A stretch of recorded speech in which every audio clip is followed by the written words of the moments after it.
Welcome, welcome. It's Bruce Scholl, and this is Unscrew the News. I'm excited to be here. Thank you so much for participating in the awakening of the world. And as I always like to say, I'm just such an extraordinary time. I am blessed to be here with you, and I'm blessed that you're here with me. Make sure to share this out, get some more eyeballs on this information. We've got to wake up the world to what is going on. I am so excited to have this next guest. I've reached out to this very well-versed academic coming to us in regard to climate change and what you're able to say basically in regard to the narrative. I saw what she had been doing over a number of years, and I'm really, really so honored to be able to have her join me. It's Dr. Judith Curry. And like I said, I'm excited to have her here to I don't know if I'm going to be able to dispel all of the rumors, all of the myths, all of the sort of misinformation that's out there in the world, but I'm really looking forward to having her and having this great conversation. Before we get started, though, I always like to talk about some of the local businesses. I would love to support local business because it's so important to support your network of people. One of the ones that has been with me from the start is nuggetstacker.com. I'm not your investment advisor, but I do suggest getting gold and silver. It's a great time to get gold and silver. Actually, it's always a good time to get gold and silver. Get it for the protection of your family's wealth, and you can get it at unscrewthenews.com. You can look for the logo for a Nugget Stacker. Get yourself a bit of a discount. And if you have any questions, though, 1-866-644-2121. Anything over $600 here in Canada will be delivered for free, shipped in a discreet packaging, and shows up at your door very quickly. Like I said, if you have any questions, 1-866-644-2121. One of the other sponsors is Snoot Spray, fantastic company that I am really honored to be able to have joining me. It is the high-end neti pot. You want to clean out all of the viruses, bacteria that are roaming around in your body. Check out Snoot Spray. The QR code on the top left-hand side will give you a bit of a discount, actually 30% off, and that will help, obviously, shipping costs coming from the United States. All right, let's get into it. Let's unscrew some news. As I said, I'm excited to have Dr. Judith Curry join me. And just a little bit about her before we get started. She was PhD in geophysical atmospheric sciences from the University of Chicago in 1982. She had a BS from Northern Illinois University in 1974. Faculty posts at Wisconsin-Madison, Purdue, Penn State, Colorado Boulder, before Georgia Tech, and Professor Emerita at Georgia Tech, where she chaired the School of Earth and Atmospheric Sciences for 13 years, and she retired from the university in 2017. She's currently the president and co-founder of Climate Forecast Applications Network. She'll obviously explain a little bit more about that for us, but she helps customers to understand weather and how that the climate. She's also an author. And we'll get into the book. We'll talk about the book and make sure that you get the link for that. But it's Climate, Uncertainty, and Risk. And I want to welcome Dr. Judith Curry. If you can, Dr. Judith Curry, please just expand a little bit on your bio, if you don't mind, to let the audience know a little bit more yourself. But welcome to Unscrew the News. Oh, well, thanks for inviting me to join you today. You did a nice job of covering the basics, but I'll give you a little bit of color on how I became involved in the public debate on climate change.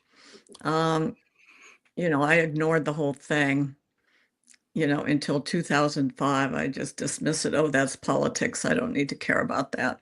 Right. But I inadvertently got sucked into the whole thing in 2005, and this was following the devastation from Hurricane Katrina that struck New Orleans.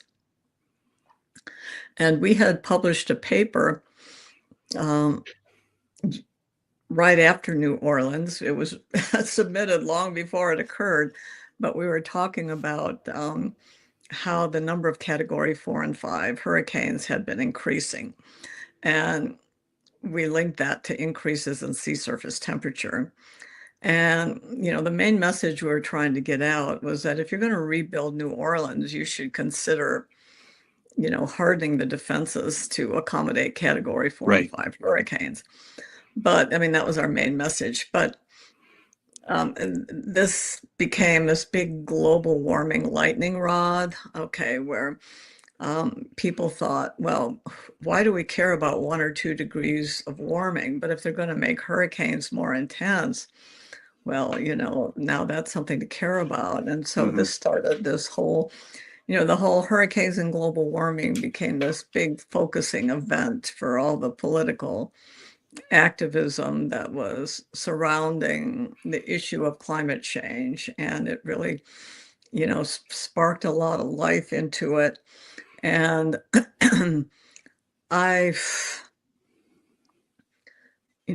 didn't start out to have this paper have anything to do with human-caused global warming, but we got caught, in the limelight, and it was just really quite a media furor, and at the time we thought the responsible thing was to support the consensus from the IPCC, and then I rapidly realized how, we were being used by all these enviro advocacy groups, and it became very unpleasant. And so, I just backed off. I said, look, no more interviews. I am so done with this. I'm not going to play these games.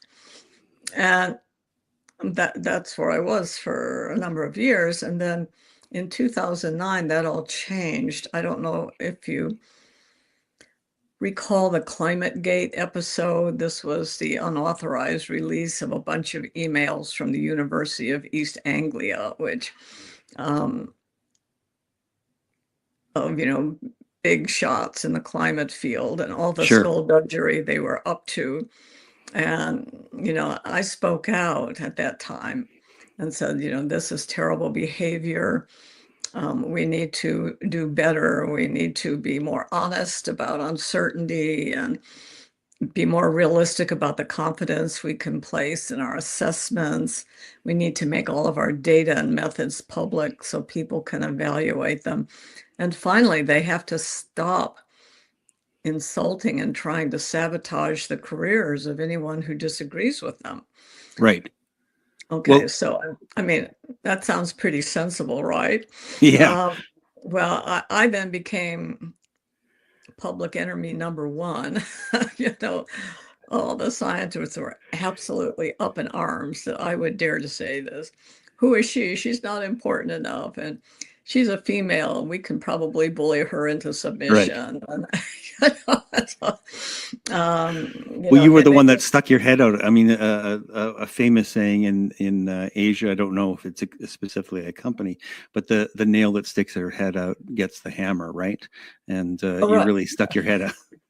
Oh, for sure I did. And, and that just sort of hardened my resolve. And in 2010, I started my blog, Climate, Etc., to deal with all the uncomfortable issues that the climate establishment was trying to sweep under the rug. And I wanted it to be a place where people from, thoughtful people from across the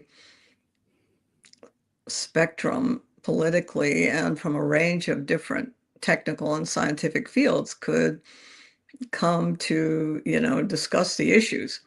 And so that, again, became another, lightning rod, for the whole issue. Nobody was interested in calming the waters. They were just interested in beating into submission anybody who disagreed with them.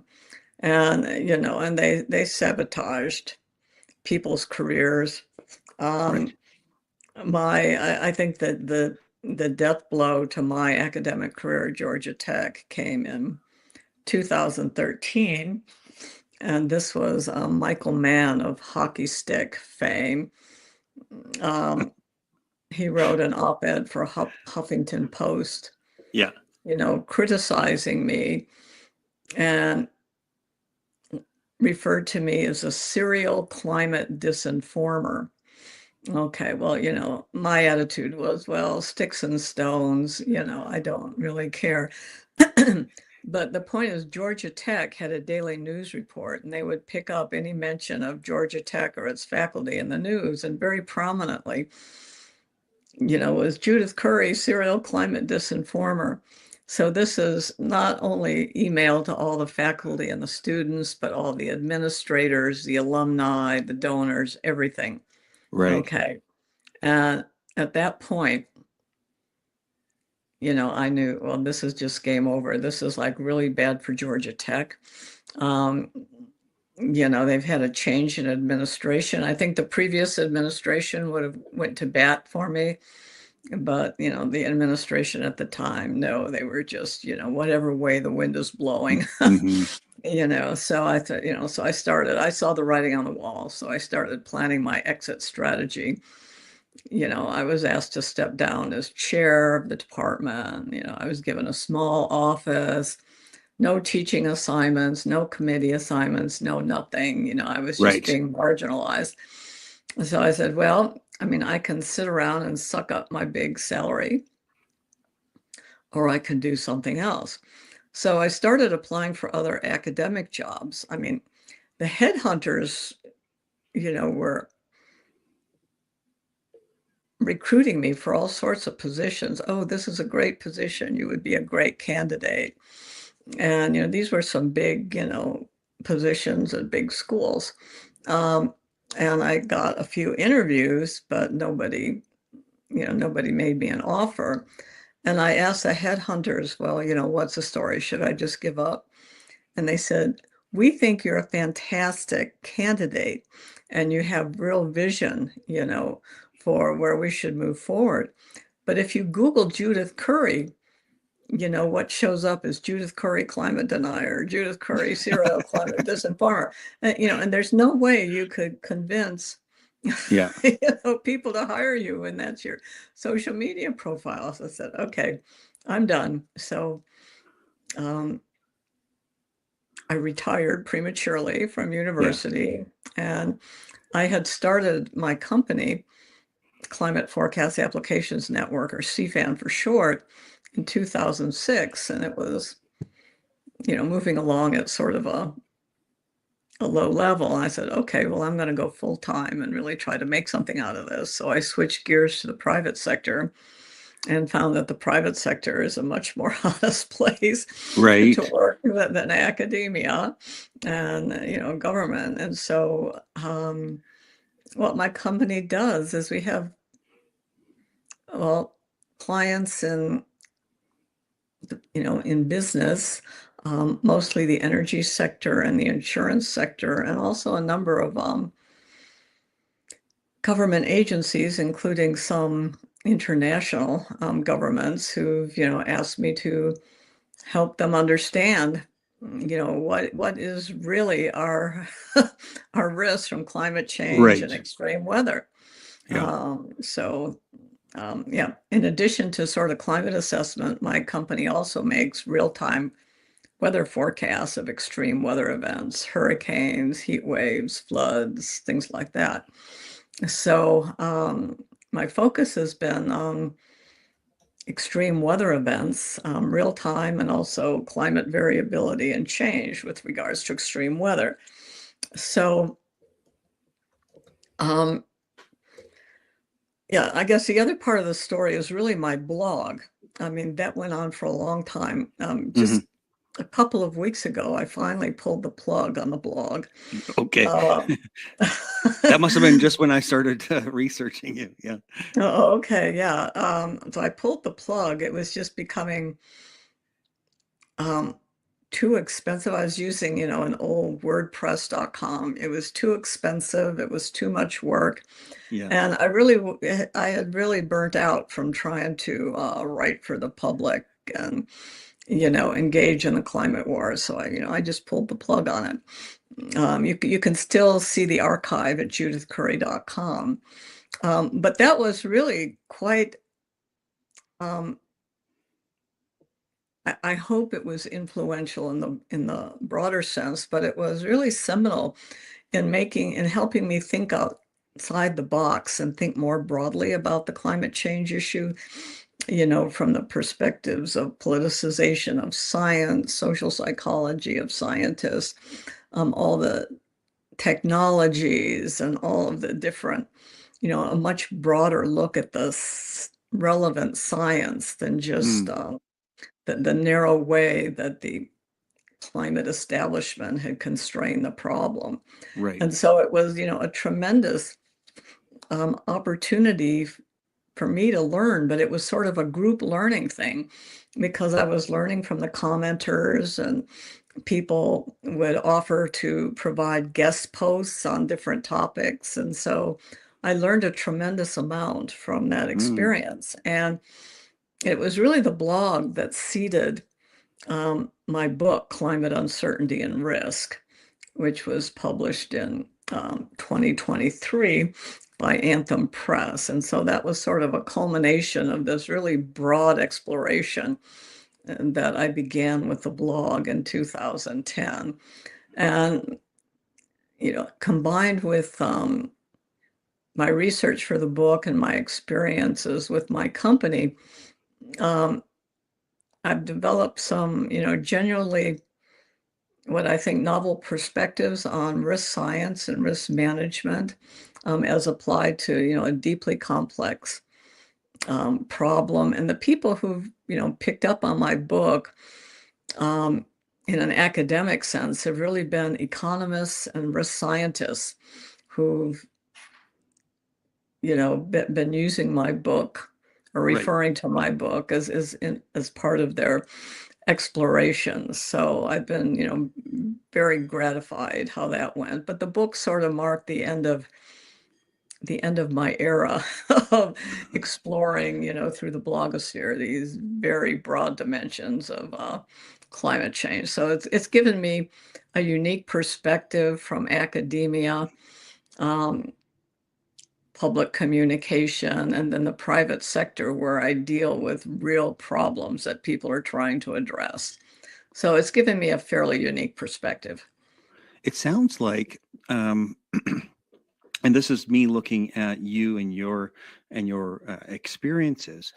It may be a rough road, but it sounds like it was a rebirth, after academia, and you realized that you were uh, not allowed to speak the truth or what you were experiencing. Uh, it sounds like a rebirth, and obviously it was a bumpy road, and it was not really comfortable, but I have to take that into account. But it seems like you had to shed that old skin and move forward in who the new Judith Curry was, and how to rework yourself and rework your thoughts. Exactly. Like 2010 was really a turning point.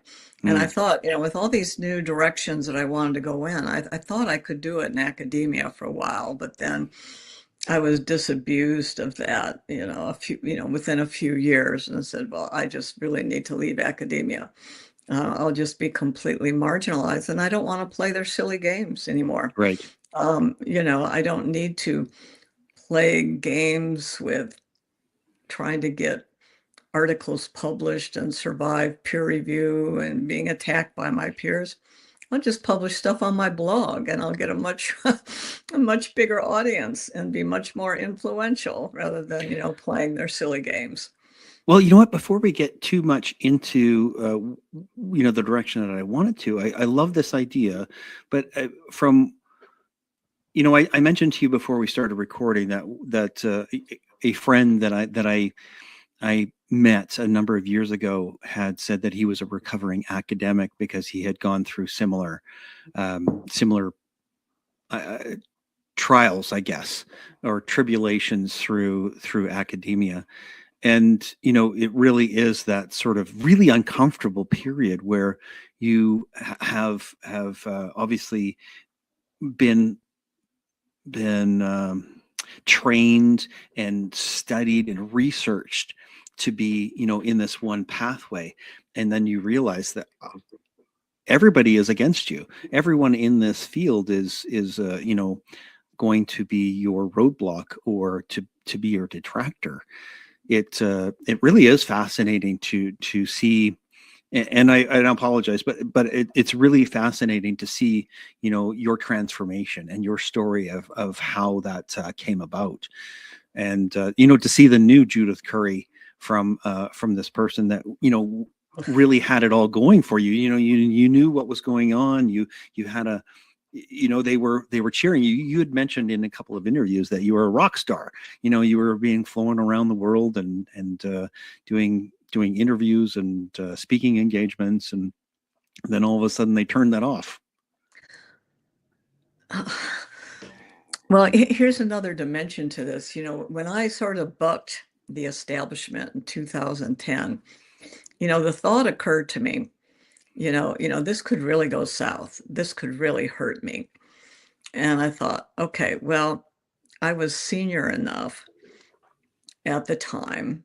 I think I was in my late 50s, house was paid off. My daughter was through school. I could, if I was going to lose my job or something was really going to go south, I could survive this financially. Right. But if I was 10 years younger, that would not have been the case. Mm-hmm. And so really, this is a luxury for relatively senior people who have some financial security, and who don't have the expenses of raising a family or whatever. So it's when people say, oh, well, all the people who challenge the climate change narrative are retired or older. Yeah, younger people can't afford to buck the establishment. I mean, they can't financially afford it. So, it's an interesting point. Do you mind if I bring up, I wanted to show a bit of the John Stossel interview, because I think it really lays some good groundwork on what we're going to talk about. So I'm going to just share this in there. Oh, hello, puppy. That's my doggy, Lucy. Hi, Lucy. Welcome to the interview. Thanks for joining us. All right, I'm going to play this troglodyte here. Oh, sorry. Whatever her name is. Yes. One moment, please. People are dying. The planet's on fire. We must do more to fight climate change, we're told, because this is an actual crisis. But is it really a crisis? Thanks to better technology, climate-related deaths are actually falling. Still, the media tell us. Experts say that we have until 2030 to avoid catastrophe. Climate scientist Judith Curry once was one of those alarmists. Hurricane Katrina happened. That changed everything. Well, yes, it did. And I'm partly to blame for that. Curry spoke about a link between big storms and global warming. I was co-author on a paper published in Science that was actually published 2 weeks following Katrina's devastation of New Orleans. And in the paper, we analyzed global hurricane intensity since 1970, and we found that the percent of Category 4 and 5 hurricanes had doubled over that period. Okay, we didn't really blame it on global warming. We just put it out there. Here's what the data says. And so this was picked up by the media, as a global warming catastrophe. And for the first time, the propagandists and the alarmists said, oh, here's the way to do it. Tie extreme weather events to global warming. Okay, it was very hard for people to say, well, 1 or 2 or even 4 degrees, who cares? People couldn't really relate to why we should even care about that much warming. Just from day to day and day to night, the temperature changes by more than that. But now, if it's associated with more intense killer hurricanes, now we have something to be worried about. So this hysteria is your fault. Well, sort of. Not really. They would have picked up on it anyways, but I was there right at the beginning of this hysteria. And this is the point when I entered the public debate on climate change. Of the 4 co-authors, I was the one who was most familiar with the climate change debate. And so I became the spokesperson for the team on, climate change issues. And, I was adopted by the environmental advocacy groups and the alarmists, and I was treated like a rock star. What does that mean, treated like a rock Oh my star? God, I was flown all over the place to give, to meet with politicians and to give these talks and whatever, and lots of media attention and this, that, and the other. And within about 2 months of that, besides being exhausted, the main message we wanted to get across is that if you're going to rebuild New Orleans, you need to think about protecting it from a Category 5. Just don't rebuild what you already have. That was the message that we wanted to get out there. But no, it became this big global warming. Nobody. Very interesting. Mm-hmm. I'm gonna take that off the screen there, Judith, and get back to you and Lucy. So yes, interesting interview with John Stossel. I know it goes on, and you had the infamous Greta Thunberg launching that little interview, but I don't know where I want to go with this now. What do you want to say, I guess, in regard to climate change? So is it just that you're saying that there is still climate change? You're saying, because now they've changed the wording, right? And this is something that we have to address anyway. Before it was, it was global warming, everything was heating up, and then now it's changed to climate change now. So is there any truth behind it, or are they just changing it based on this cyclical weather that I somewhat believe, that we go through on the Earth? Well, the Earth's been around for over 4 billion years, and the climate has always changed, since always. So the big question as to whether the recent warming, say over the last 100 years, has been human caused or natural variability.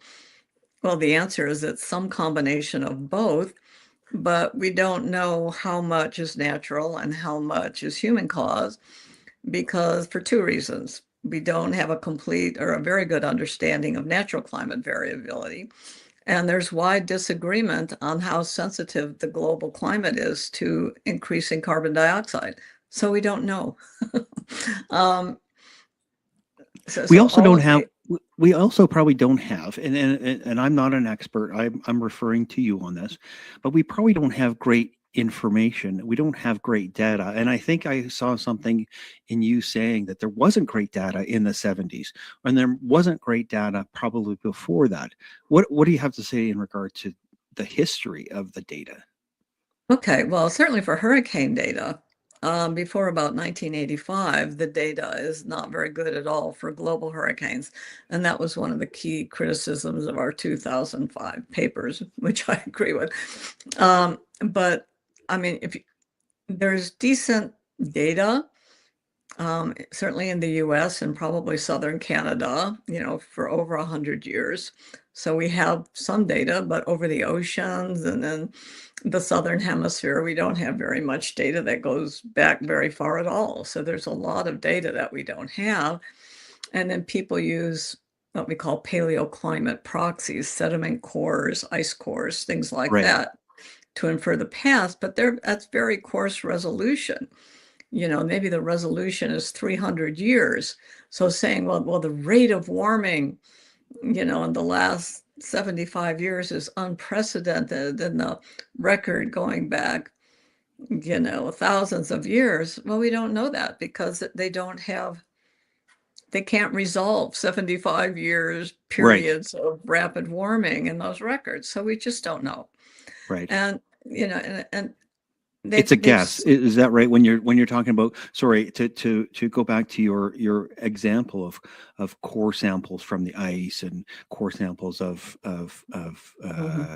ground and dirt and rock, that's really difficult. They do have some information, and what you're saying is it's coarse, as in it's not very fine as far as the data. So they can say, this is what happened in 1532 versus 1535, right? I mean, you're saying Exactly. like a 300-year period, maybe they have some sort of an idea.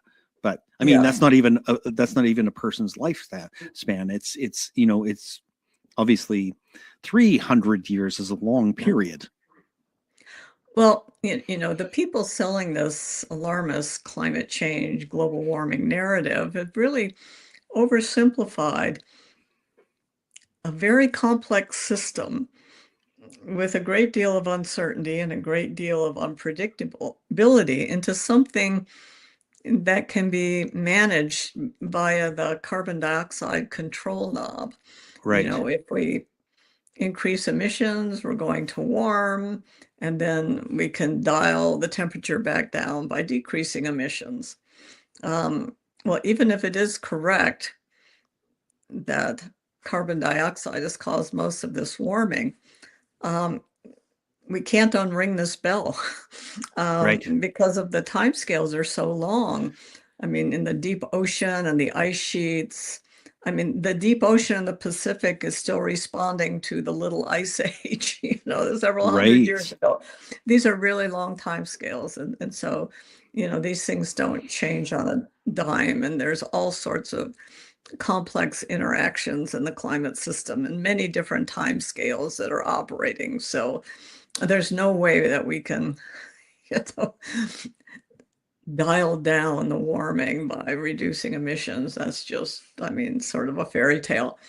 So it's you know, the climate system is fascinating, and it's very complex, and there's all sorts of things going on. And the sort of global warming alarmists have sort of destroyed the field.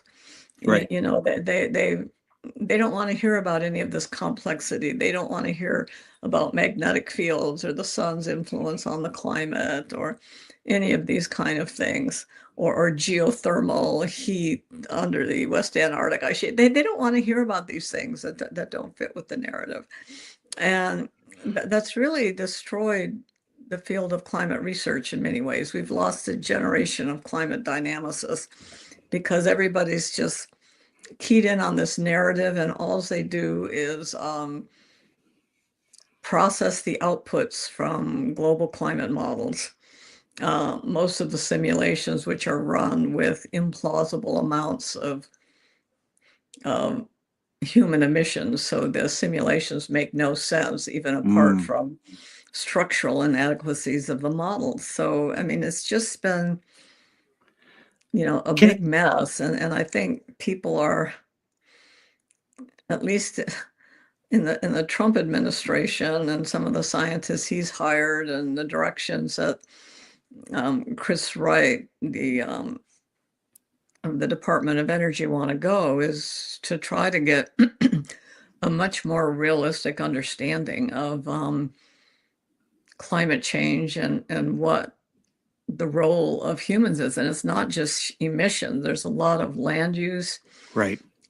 issues, urbanization, agriculture, fires, all sorts of issues that certainly influence the local climates and regional climates, and to some extent the global climate.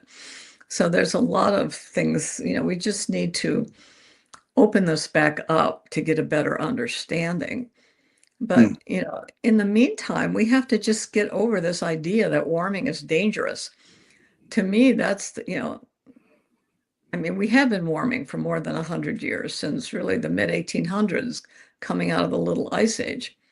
Whether it's natural or human, we don't know the extent at this point. But they've sold that warming is dangerous. It's just not. I mean, it's good for ecosystems. Can I ask you something? I'm not an academic. I'm not a researcher, but I'm curious, and I'm always, you know, questioning things. So to me and to many people, the alarmists, they seem to really dumb it down to warming is bad. You're all going to die. The world is going to end. So you have to pay us more taxes. Is that what you see too? Because I'm here in Canada, we're paying carbon tax.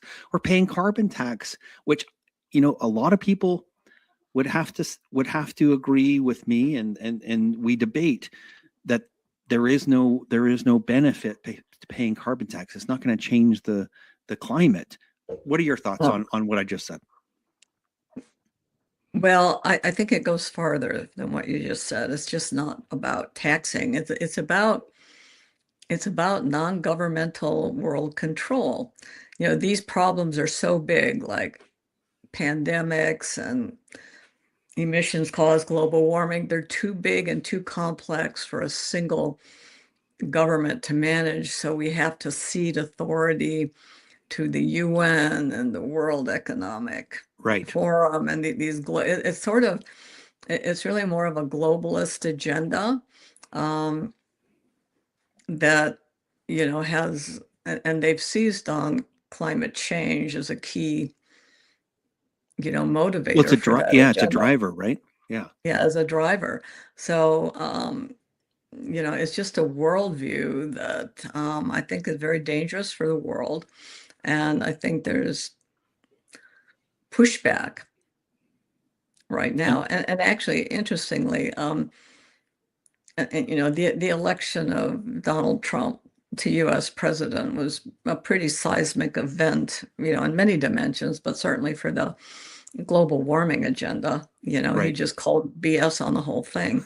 And, you know, pulled us out of the Paris Agreement, and other countries said, you know, well, thank God somebody else has done this. We can do it too. And even in Europe, which has been the main driving force for this, you know, well, realistically, we can't meet these timetables. You know, it's still important. We still shouldn't have air conditioning, but we do need oil, you know, and so they're being more realistic. So there has been blowback. And the other thing that the Trump administration did, and I was part of this, the Department of Energy Secretary Chris Wright, he assigned 5 of us, including myself, to write a critique, you know, of the climate assessment reports. We were called the Climate Working Group, and this was published. It was a year ago, I guess, to great controversy. But the one thing that it did is I think it convincingly broke the link between extreme weather events and global warming. Mm.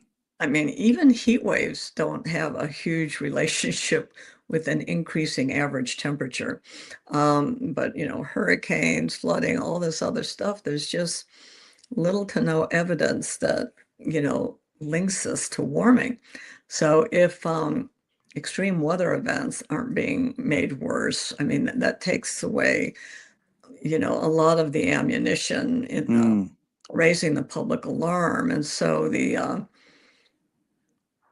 alarmists are pushing tipping points, you know, about these things. Oh, we could see the collapse of the West Antarctic ice sheet or the Atlantic meridional overturning circulation. We could, you know, in 100 years. And that's, you know, a lot less compelling or interesting to the public than, oh, the hurricanes are getting worse. Yes. So, Just have just, you know, Yeah. we've heard, oh, go ahead. No, I was just going to ask you, because to me it seems like you're on the edge, wanting to say that it's just a fear. They're using this as a fear model to control people. Is that not what you're sort of getting at? Exactly. It's a fear-based. So because it's too complex to talk about how there might be some change, and this might be this and this might, but the world is going to end. So you have to cede control to the big powers, the WEF and all of the other powers. Is that, UN, all of that sort of thing. They've seen these, you know, these deadlines come and go. Right. I mean, you mentioned earlier on the John Stossel clip, you know, but, you know, this is going to be an absolute catastrophe by 2030. Well, here we are in 2026 and everything's going along pretty well, thank you. You know, so these deadlines, you know, come and gone and nothing drastic has happened. So This whole issue is losing its saliency. Yeah, we are vulnerable to climate variability and change. I would argue from extreme weather events, mostly can be attributed to natural climate variability and weather roulette rather than, emissions-driven change. But we are vulnerable to that, and we should understand the variations and try to figure out how to reduce our vulnerability. And so that's my main message at this point. And this is basically how I work with the clients of my company, CFAN, to help them understand the risks and figure out how they can cost effectively, find some no regrets, solutions to their vulnerabilities. Obviously, a vast trove of information and some real expert knowledge that you're bringing to businesses and government agencies, and hopefully, this trickles down to obviously real information to you and I and to people, so that we don't necessarily have to be so afraid. I know that you're a big proponent on, having the transparency. I mean, you talked about it a number of times, is making sure that people had the information so they could call out, nefarious or, not necessarily the censorship, I guess, is what, being transparent allows, is not allowing the censors to, keep the information from getting out there. So I do appreciate that from you. Thank you so much for being for the people and for the truth. Amazing. Well, there's a game that, a lot of academics and university play, and it's about careerism. And a lot of times people, Right. lose sight of what we're supposed to be doing as scientists. We should be truth seeking, truth maxing. We should be honest about, the uncertainties, and we should celebrate the uncertainties because it gives us, new areas to explore. And disagreement and debate, it used to be the spice of academic life, and now it's Right. cause for getting censored. Yeah. So let's just go to absolute basics. I wasn't able to actually get to some of the main questions that I was hoping to get to, but really this has been fascinating, and I appreciate your time. So hopefully we can have another conversation where we can maybe dig into some deeper subjects. Is that possible someday soon? Oh, sure. I've enjoyed Okay. talking with you. Yeah. Wonderful. What I wanted to I know that I would do my audience a disservice if I didn't ask this question, because to me it's nagging. Carbon from burning fossil fuels, right? That seems to be the villain today, right? Is it as bad, or is it as life-ending, I guess, for humans as they make it out to sound? Because I come from Alberta, right? We're a huge oil and gas producing area, one of the biggest. But all those agencies that we've talked about already want us to keep it in the ground. They do not want us to prosper. They don't. I mean, even our own government here in Ottawa does not want us to be successful and to prosper. But it's all around this the boogeyman called carbon. What are your thoughts? What do you have to say about that? Oh, well, I mean, the war in the Middle East, Middle Eastern war, and the Strait of Hormuz, I mean, has really highlighted, and the panic about not getting access to the Middle Eastern oil has really made everybody realize how dependent we still are on oil. Okay. And 100 years from now, maybe less, we'll probably be less dependent on oil as nuclear power and other technologies come into play. But for now, we're still pretty dependent on, the world economy is pretty dependent on oil. And so, I mean, it is what it is. Nobody's going to jeopardize their security, their economy, their well-being, for this trying to stop using oil, because our economy is still very dependent on it and our well-being and our security. So, you know, we still have a lot of dependence. And if we didn't have these silly net zero targets and deadlines by 2030, by 2050, where, oh, we don't have time to do research or to build Right. nuclear power plants, let's just build wind turbines and solar panels, which has been disastrous. I think there is a future for solar, but for wind, I mean, that's a very niche solution. I think that's not going Yeah. to stand the test of time. But if we hadn't been chasing those deadlines and wasted so much on wind and solar farms and everything like that, we could be spending our efforts and our money on developing new technologies and micro nuclear reactors and, you know, all sorts of things that can advance our civilization and our society and provide, you know, cheaper, cleaner power.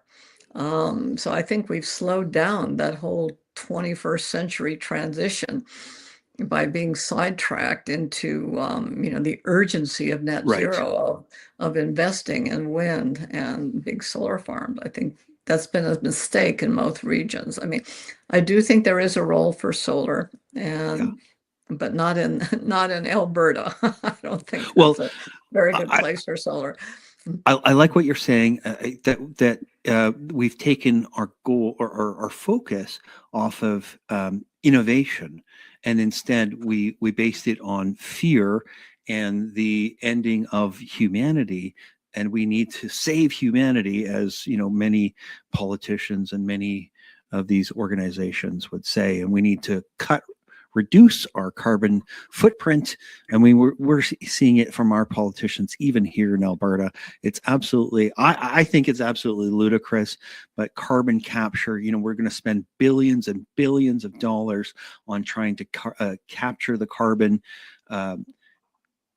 I don't know. One scientist, you know, explained it like trying to, you know, grasp a gas out of the air with a straw, and you know, to capture this evil boogeyman called carbon.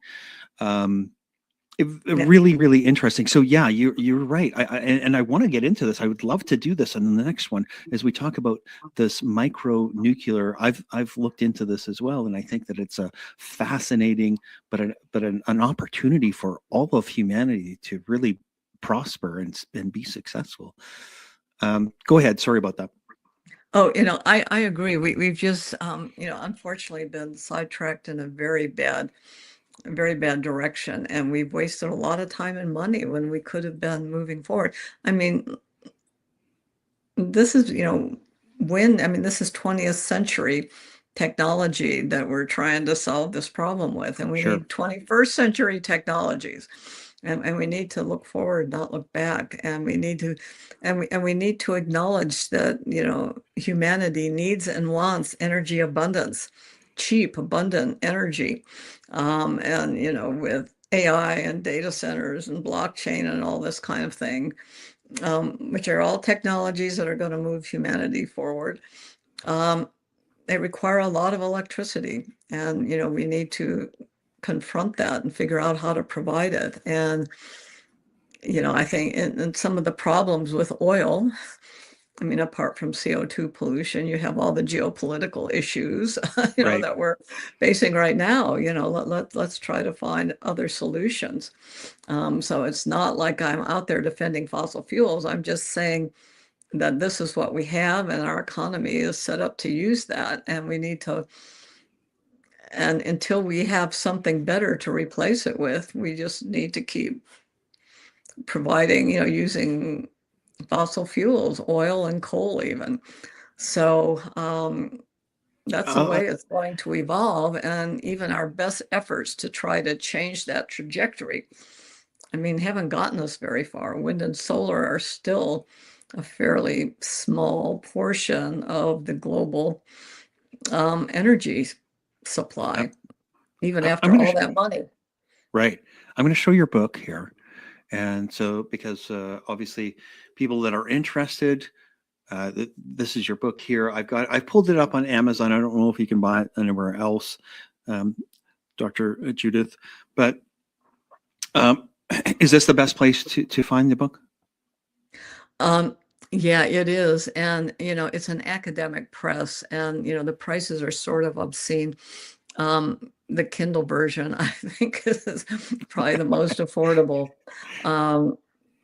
If you like that, the prices have actually gone up even since I'm it was sure it has. originally issued. Oh gosh. But yeah, if I write another book, I will not do it through an academic press. I did that because it gives you really good reviews, Right. and it gives you an academic cachet, and I wanted to. It gives the book extra credibility, Sure. but it makes it too expensive in my opinion. So the Kindle version is probably the best bet. Well, a lot of my guests have gone to self-publishing, so maybe we can Right. get you some of those resources so you can self-publish, because a lot of people tend to be self-publishing these days. But anyway, here's the book. If you're interested, Dr. Judith Curry, Climate Uncertainty and Risk: Rethinking Our Response. And when did you publish this? When was it published? 2023. Okay. I wrote it during COVID. Yeah, good timing. Good timing. Like I said, this has been a fantastic conversation. I've really, really enjoyed, having this opportunity to speak to you. And I think that there's a lot that we can still talk about. I'm very, very enjoyed. I've really enjoyed having our conversation, and I think as long as you feel the same way, I think there's a lot of Oh things yeah, that thank we you can for still. inviting me. Yeah, sure, we could do this again. Yeah, and I would love to learn a lot more about what you have learned in the fields. I'm not going to be some academic, but if I can glean anything from our conversations, I'll love to do that. So, is there anything that you want to leave our audience off with before we end off? I guess the people that concern me the most are the younger generation, and particularly those who are in their 20s right now, who were exposed to a lot of brainwashing in the schools, Mhm. over the last 10-ish years. And they're afraid of life, they're afraid of this, and they're so worried about global warming and the world's going to end and all this kind of stuff. They were fed so much propaganda, it's terrible. And they're having trouble unwinding from that. I think the situation is better now in the schools, at least in the US, but the propaganda that was directed at teens and young adults is really much worse than what we see as adults. Yeah. So I think that's really been the biggest, apart from a lot of wasted money, on wind and solar, and a lot of destroying climate science as a real scientific field. I think the biggest tragedy is this generation of young people who are exposed to this very awful propaganda that's really worse than what we see as adults. So to me, that's a big tragedy of all this. Wow, wonderful. Wow, as I said, this has been fantastic. I've really enjoyed our conversation, and I look forward to our next conversation. Thank you so much for being here. Okay, thank you. I will just say goodbye to the audience, and if you don't mind sticking around for 10 seconds after, that would be lovely. Sure. Okay, wonderful. What an awesome conversation. Thank you so much for being here. Guys, if you are still here, make sure to share this out. Get more eyeballs on this information. As I always say, let's stay sane together. Keep your head on a swivel. This is Bruce, and I'm out of here. Thank you so much for watching Unscrew the News. I appreciate your participation in freedom in Canada. Share this information and help others to wake up.